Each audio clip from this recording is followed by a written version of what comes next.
दोस्तों यूपीएचईएससी विज्ञापन संख्या 51 पुनः परीक्षा जीआईसी जीडीसी खंड शिक्षा अधिकारी और स्वास्थ्य शिक्षा अधिकारी के लिए ये आपका करंट अफेयर फरवरी महीने का जो करंट अफेयर है इसका पार्ट 2 होगा। और बहुत ही संक्षेप में यानी कि कम समय में मैं आपको बहुत सारे इंपॉर्टेंट पॉइंट आज आपके रिवाइज करवाऊंगा। दोस्तों मुझे पता है कि आज होली है और आपके पास समय आज कम होगा, लेकिन थोड़ा सा समय तो आप दे ही सकते हैं क्योंकि ये आपके करियर की बात है। होली और दीपावली तो तब हम मनाएंगे जब हमारी जेबें भरी रहेंगी और इकोनॉमिकली हम फ्री हो जाएंगे। इसलिए कोई भी त्यौहार हो, जब तक आप लक्ष्य को प्राप्त नहीं करते हैं तब तक आपको लगे रहना है। ठीक है, मैं भी आपके साथ लगा हुआ हूँ, तो थोड़ा सा सहयोग आप लोग करते रहिए। तो वीडियो को लाइक और शेयर कीजिएगा। पहली बार जुड़ रहे हैं तो कमी है कि आज कोई पहली बार जुड़ेगा क्योंकि आज होली है, फिर भी अगर पहली बार जुड़ रहे हैं तो सब्सक्राइब कर लीजिएगा। बात करते हैं WPL 2026 के बारे में। दोस्तों जैसा कि आप जानते हैं ये वुमेंस प्रीमियर लीग है, IPL की तरह ही है और ये चौथा एडिशन खेला गया 2026 में। ठीक है, 9 जनवरी को शुरू किया गया था, 5 फरवरी को इसका फाइनल खेला गया था और इसमें विजेता बनी है RCB। और किसको हराया तो दिल्ली कैपिटल को हराया था। प्लेयर ऑफ द मैच चुनी गई हैं स्मृति मंधाना और ये कहाँ से हैं तो ये रॉयल चैलेंजर्स बेंगलुरु की टीम से हैं। ऑरेंज कप दोस्तों दिया जाता है सबसे अधिक रन बनाने वाले खिलाड़ी को, जो कि दिया गया स्मृति मंधाना को। इन्होंने 377 रन बनाए। और पर्पल कप ये दिया जाता है सबसे अधिक विकेट लेने वाले खिलाड़ी को, तो ये दिया गया किसको, सोफी डिवाइन को। ठीक है, ये गुजरात जायंट के लिए खेलती हैं। WPL इतिहास की पहली सेंचुरी लगाई गई नेट साइबर ब्रंट के द्वारा। ये मुंबई इंडियंस की टीम में खेलती हैं और इन्होंने किसके खिलाफ लगाई थी अपनी सेंचुरी तो RCB के खिलाफ। ठीक है, अब तक WPL के 4 एडिशन हो चुके हैं। पहला एडिशन 2023 में हुआ था जब मुंबई इंडियंस विजयी हुई थी। दूसरे एडिशन में RCB विजयी हुई है। तीसरे एडिशन में मुंबई इंडियंस, चौथे में फिर से RCB विजयी हुई है। तो अल्टरनेट क्रम यहाँ पर चल रहा है। ठीक है, अब देखते हैं कि अगली साल कौन जीतता है। और दोस्तों याद रखिए कि हेवन 1 ये क्या है, हेवन 1 तो याद रखिए कि ये दुनिया का पहला प्राइवेट स्पेस स्टेशन बनाया गया है, हेवन 1। और इस प्राइवेट स्पेस स्टेशन को बनाया किसने है, कैलिफोर्निया की एक कंपनी है वास्ट स्पेस के द्वारा। और ये 2027 में फाल्कन 9 रॉकेट से लॉन्च किया जाएगा। तो अभी ये बन रहा है यानी कि कंप्लीट नहीं हुआ है, 2027 में इसे लॉन्च किया जाएगा फाल्कन 9 रॉकेट से। दोस्तों याद रहे अभी तक केवल चीन ही एकलौता देश है, एक ऐसा देश है जिसके पास खुद का स्पेस स्टेशन है और इसका नाम है तियांगोंग स्पेस स्टेशन। ये आप याद रखेंगे। आगे बढ़ते हैं। पंचायत एडवांसमेंट इंडेक्स 2.0 में त्रिपुरा शीर्ष पर है। ठीक है, पंचायत एडवांसमेंट इंडेक्स 2.0 और इसे पहले पंचायत उन्नति सूचकांक के नाम से जाना जाता था। और ये जो इंडेक्स है पंचायती राज मंत्रालय के द्वारा इसे जारी किया जाता है। आपको याद होगा कि पंचायती राज दिवस प्रतिवर्ष 24 अप्रैल को होता है और वर्तमान में हमारे पंचायती राज मंत्री का नाम है राजीव रंजन सिंह यानी कि लल्लन सिंह। ठीक है, नेक्स्ट है आपका छत्तीसगढ़ के पहले अंतरिक्ष केंद्र का उद्घाटन एक स्कूल में किया गया। ठीक है, तो इसका उद्घाटन छत्तीसगढ़ के CM विष्णुदेव साय और अंतरिक्ष यात्री शुभांशु शुक्ला ने किया है। इसका उद्देश्य क्या है कि बच्चों में सैटेलाइट लैब, ग्राउंड स्टेशन और स्पेस मिशन का प्रैक्टिकल अनुभव देना, ये छत्तीसगढ़ के पहले अंतरिक्ष केंद्र का जो ऑब्जेक्ट है, उद्देश्य है, तय किया गया है। दोस्तों याद रखिए यहाँ पर लोग अक्सर कंफ्यूज होते हैं, थोड़ा सा कुछ बहुत ही इंपॉर्टेंट पॉइंट है। विक्रम साराभाई अंतरिक्ष केंद्र ये केरल के तिरुवनंतपुरम में है। सतीश धवन अंतरिक्ष केंद्र ये आंध्र प्रदेश के हरिकोटा में है। इनकी लोकेशन जरूर आप याद रखिएगा, ये बहुत ही इंपॉर्टेंट है।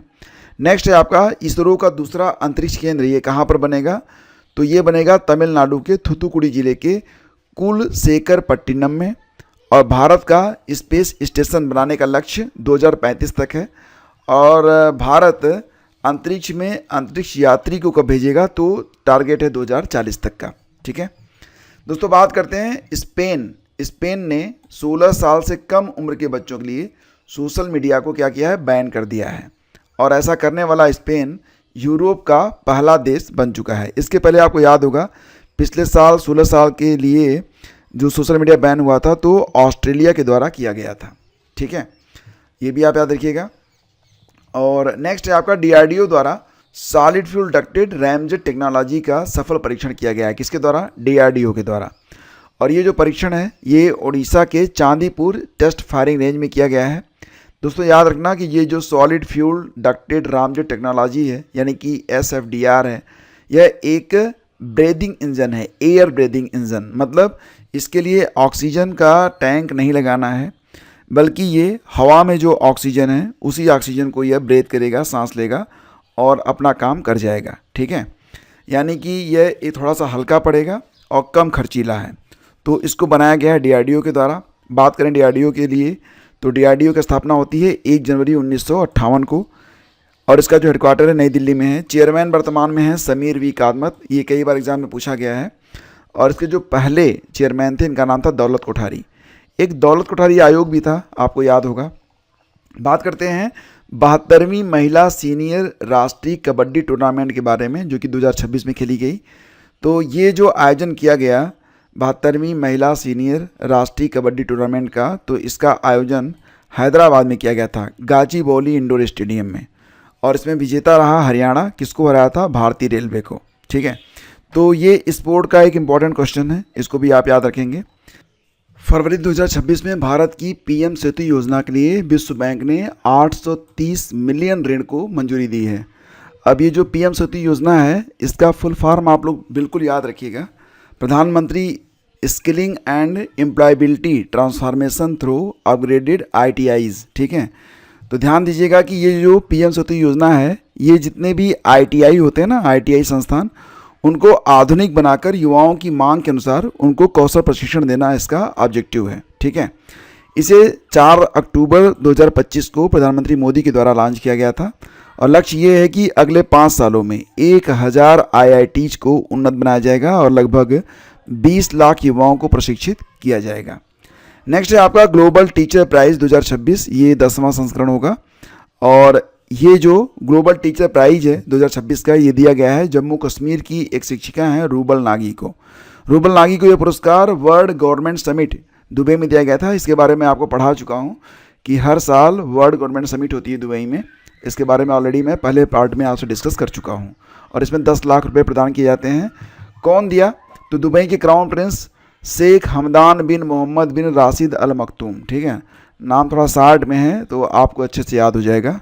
ठीक है, ग्लोबल टीचर प्राइज़ की शुरुआत 2015 में की गई थी, जो कि वर्की फाउंडेशन के द्वारा प्रदान किया जाता है।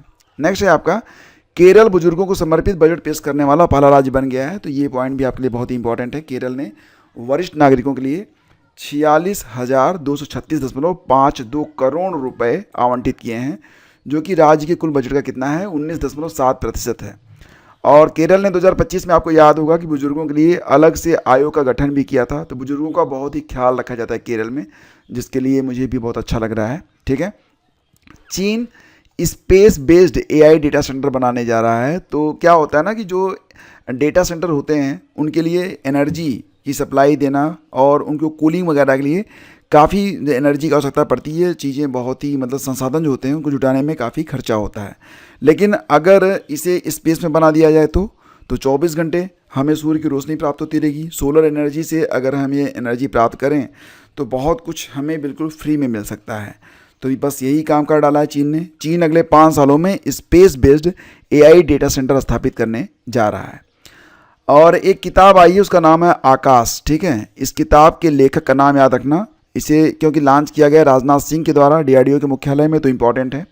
और इसको लिखा गया है जी चंद्रमौली के द्वारा। जी चंद्रमौली ने इसे लिखा है और इनको आपको याद होगा कि 2026 में पद्मश्री से सम्मानित भी किया गया है। तो ये आकाश बुक बाई जी चंद्रमौली। ठीक है, भारत में पहली बार AI फिनटेक और इंश्योरटेक के लिए ब्लैक स्वान समिट हुई है। कहाँ पर हुई ये समिट? तो उड़ीसा में हुई, ब्लैक स्वान समिट। ठीक है, उड़ीसा में हुई थी 5 और 6 फरवरी 2026। कहाँ पर? उड़ीसा की राजधानी भुवनेश्वर में। कुल 24 देशों ने इसमें पार्टिसिपेट किया है। भूटान की महारानी सोल्जर ऑफ ह्यूमैनिटी पुरस्कार प्राप्त की हैं। तो ध्यान देना कि भूटान की राजधानी को सोल्जर ऑफ ह्यूमैनिटी पुरस्कार असम सरकार के द्वारा प्रदान किया गया है।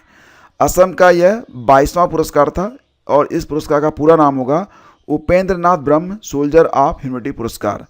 तो ये किसको दिया गया? भूटान की महारानी क्या नाम है, ग्याल्युम आसी दोरजी वांगमो वांगचुक, इनको प्रदान किया गया है। और ये जो पुरस्कार होता है इसमें 2 लाख रुपए प्रदान किए जाते हैं। किसने दिया, तो असम के जो राज्यपाल हैं लक्ष्मण प्रसाद आचार्य ने। ठीक है दोस्तों, बात करते हैं PSA ब्रोंज स्क्वैश ओपन 2026। ये बहुत ही इंपॉर्टेंट है क्योंकि पहली बार ऐसा हुआ है कि भारत ने इस ओपन को, इस स्क्वैश ओपन को पहली बार जीता है। तो भारत की अनाहत सिंह जो कि एक स्क्वैश प्लेयर हैं, उन्होंने अपने करियर का पहला PSA ब्रोंज स्क्वैश ओपन 2026 को जीत लिया है। ये आयोजन अमेरिका में किया गया था और इसमें इंग्लैंड की जॉर्जिया कैनेडी को हराया है अनाहत सिंह ने। ठीक है, याद रखिए वॉलमार्ट के बारे में। वॉलमार्ट जो है ये $1 ट्रिलियन के बाजार मूल्य तक पहुंचने वाली दुनिया की पहली खुदरा कंपनी बन गई है। वॉलमार्ट की स्थापना 1962 में हुई थी और इसका मुख्यालय भी अमेरिका में ही है। दिल्ली पुलिस के द्वारा ऑपरेशन शस्त्र चलाया गया है। सोशल मीडिया पर हथियारों के साथ तस्वीरें, वीडियो डालकर जो लोग दहशत फैलाते हैं उनके खिलाफ कार्रवाई की जाएगी और इस ऑपरेशन को नाम दिया गया है ऑपरेशन शस्त्र। ठीक है, और ये ऑपरेशन जो है दिल्ली पुलिस के द्वारा चलाया गया है।